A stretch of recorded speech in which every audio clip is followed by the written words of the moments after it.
Hey, I'm John Mark McMillan, and we're here at the Tabernacle in Atlanta, Georgia.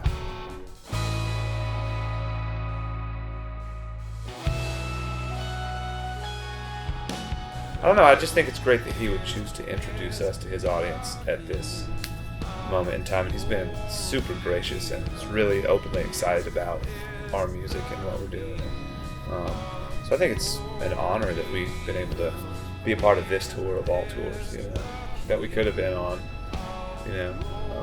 I do think that it's interesting that he's brought us and Goddard and Chris out on this particular tour. I mean, obviously they're going to have some openers, but I think I would hope they picked bands they really wanted to see move forward for this last tour. I know they didn't bring us out because we were going to help them sell more tickets, because I don't think they haven't had a problem.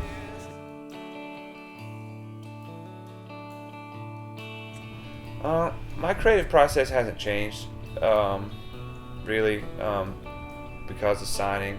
I think it's about the same as it's always been. If anything, I've just been busier, so there's been less time to be creative, and I have to make time to be creative, but I still don't.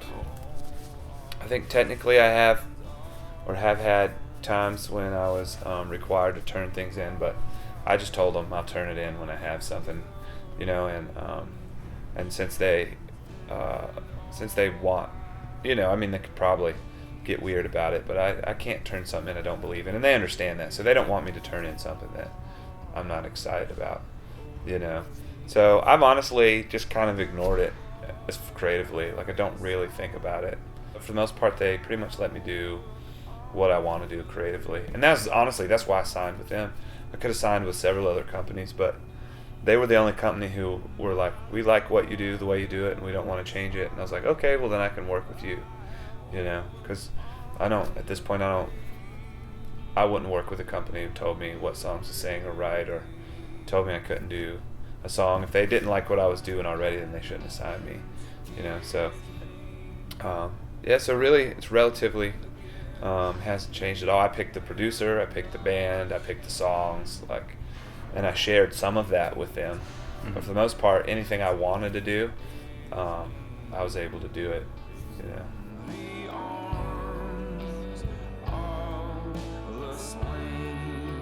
They all seem to really enjoy it. A lot of them have heard these songs for 2 years, so they've all been waiting to get to, because we've been playing them around town. But my songs tend to change even after they're recorded. Like, they tend to morph, because it's like a song is never really done. It just a recording is kind of like a photograph. And you take a picture of it, but the song keeps moving. But so probably half the songs people heard, and I tried them out at our live shows and around town. And so I think most of them are stoked to have something they can listen to. Sweet.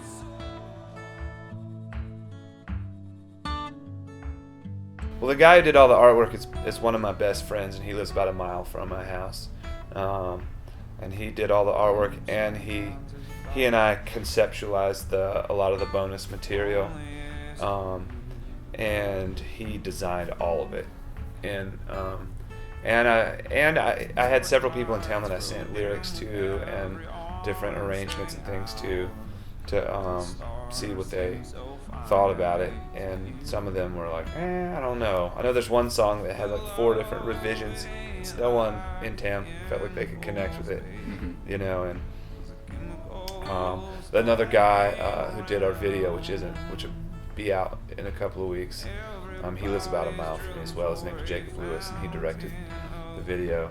It's for Sheet of Night, and and then we recorded a good bit of the album in town. We recorded some of it in Atlanta and some of it in New York, but a good bit of it we recorded in Charlotte with a local studio, and too we've sang several of the songs live, and we're able to see how people at home respond, to the songs, and if they respond poorly, we change them up. So.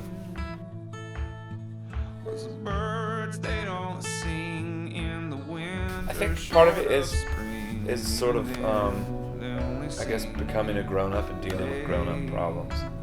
and watching other people deal with problems that I don't know, when you're young, maybe not everyone, but for me, when you're young, you tend to be naive, and there's certain things you think will never happen, and there's certain things you just assume are permanent that turn out later to not be permanent, and so sort of dealing with those sort of issues and trying to figure out how to sort of maintain sort of a non-cynical posture in the midst of sort of dealing with grown-up issues.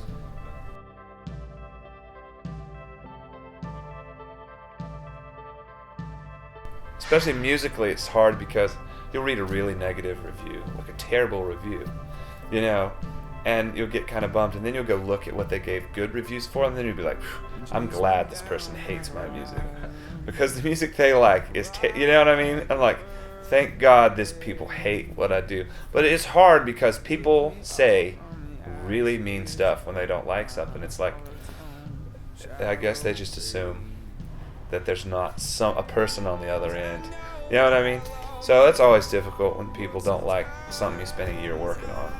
So you do feel judged musically, because sometimes people will judge something based on the slightest decision, like the way you mastered the album or the way you try. Everything could be exactly the same. Be a small mix thing, or you decide to have tighter low end. You know what I mean? People are like, it's real commercial sounding. Like, it's such a minor thing. Like, but it's funny how people will judge things based on little. Like, someone rated the album 4 stars instead of 5 because they said there are too many woes and ohs. It's like, okay, sorry. Next time I'll write more words. You know what I mean? It's just kind of like, it's just interesting. But, so yeah, you always feel judged, because people always will.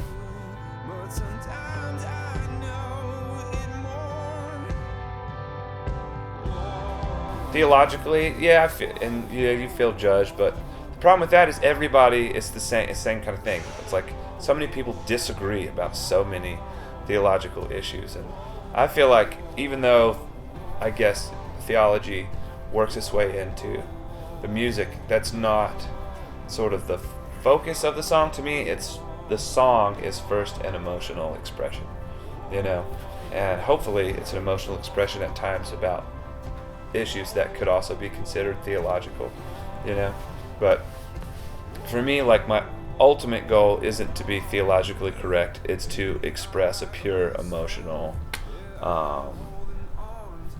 work, piece of art, or is to express something purely, and hopefully whatever is inside of me will come out during that expression. And I guess at first it used to bug me when people disagreed, but then when you start looking at everything Christian, people seem to disagree with one another on a variety of issues, and there's almost no way to please everybody in that arena, because each one of them wants to act like it's math, like 1 + 1 = 2. It's just all these people are adding up different things. I mean, and so I just try and take it as I see it and not pretend that I know what I'm talking about, but just try and sing about it from my point of view and my perspective.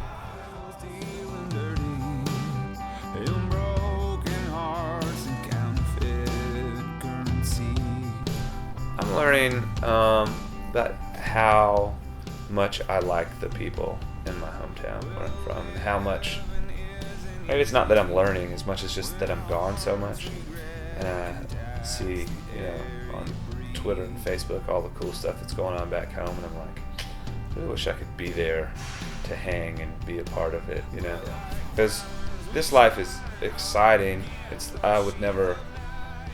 For one, it's great just to have a job, so I'm in no way complaining about my job. It's great just to have a job. 2, it's great to have a job that's like this. I get to see the world, but you also sit around all day and then you play for 30 minutes, you love to play music. Like, playing music is like 1% of the job, and that part is worth everything else we have to do.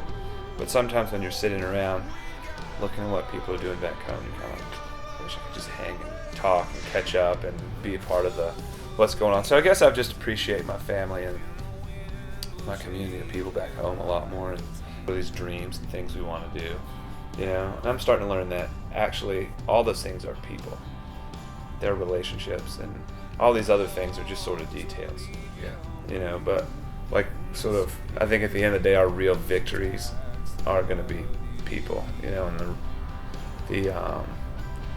the fulfillment of who we are is in other people, not in things that we do, or, you know, because we go and play for all these people. I don't really get to meet all of them, and I can try, but you just end up taking a bunch of pictures, which is fine, but you never get to have a real relationship, you know. And you know, so I'm trying to figure out what I can do, or how we can take what we do and apply the idea that people are really what are important, you know. And I'll probably spend my whole life figuring that one out, but you know, it's good to start figuring it out.